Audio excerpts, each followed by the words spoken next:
Струваше ми се, че това е пресилено за едно момиче на 19 години да употребя думата роман. Но когато се запознах с това, което е вътре, това съвсем категорично е роман.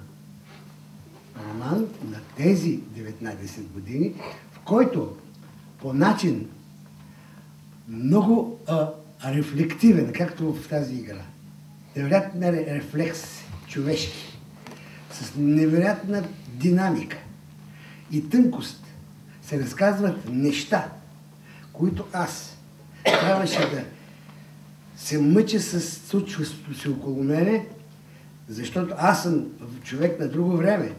И моите илюзии ми даваха надеждата, че може нещо да е друго яче, но нейният поглед е толкова безпрекословен, толкова безпощаден, че аз казах: Господи, аз толкова години ми трябваше да разбера същото, тя го пише на 19 години.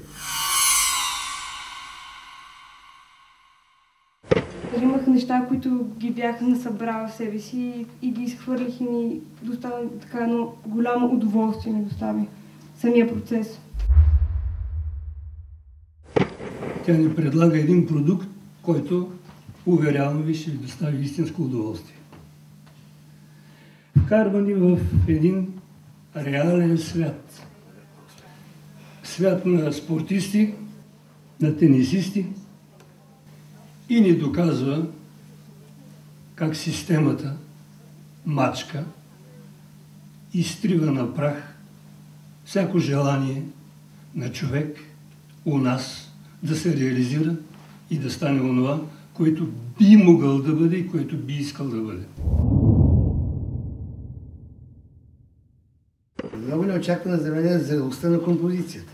Тоест, повествованието е така композирано, че просто да не кажа голяма дума, то просто няма грешка. Така те води, че да не се усещаш как те хвърля от тема на тема и как постепенно извежда нещото, заради което тя пише тази книга. И тя не пише заради тенис. Тенис е просто мястото, на което се развива действието. Както България е мястото, на което се развива действието. Има една загадка, и които всички тук, доколкото тя ми каза така на шега, вика, всички питат: кой е този Станислав? Станислав го има. Само че кой няма да ви кажа. Когато го прочетете, вие ще дадете сметка за кой всъщност Станислав говори тя. И казано още по-просто, това е едно истинско огледало на живота, в който сте всички вие.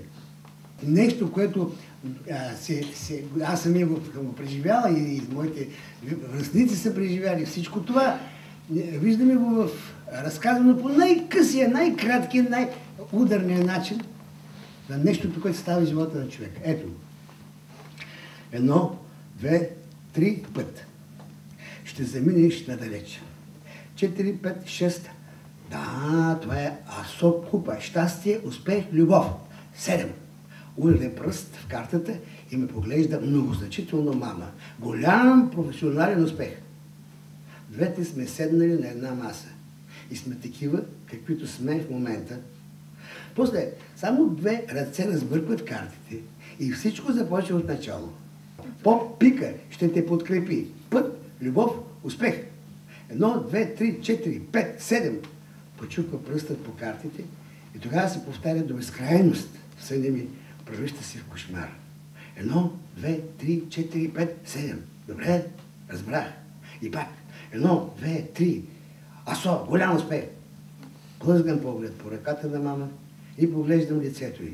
Втрещена съм. Пред мен е старица. В зениците на очите й мервам своите побелели коси и с ужас разбирам, че времето е минало в празни надежди.